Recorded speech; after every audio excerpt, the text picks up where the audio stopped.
Hashkivenu Adonai Eloheinu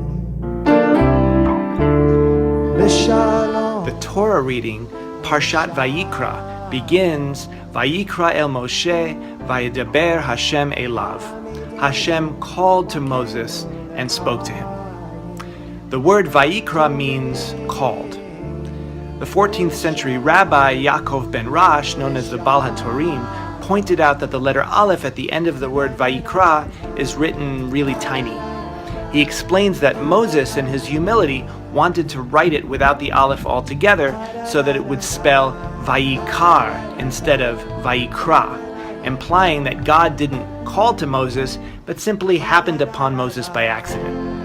God said, "No, I am calling to you, Moses. You have to put the Aleph in there." So Moses wrote it small as an expression of humility. So why is a small Aleph an expression of humility? Ordinarily, there's that sense of the separate me, that's the ego, the sense of self that's made out of thoughts and feelings. And this egoic self-sense tends to get inflated, puffed up like a big Aleph.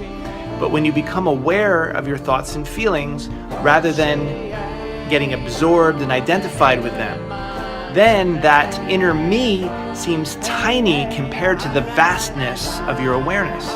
And that vastness isn't ego because it doesn't have any content. It's not based on thoughts or judgments about me and my story or anything like that. It's just aware.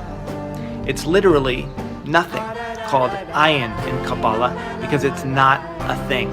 It's the space within which everything is perceived.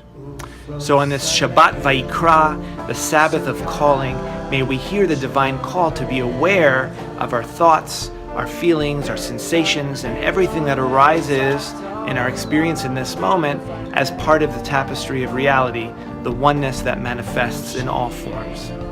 And as we come to know that oneness more and more deeply, may we also see that oneness in each other and be motivated by genuineness and love in all of our relations.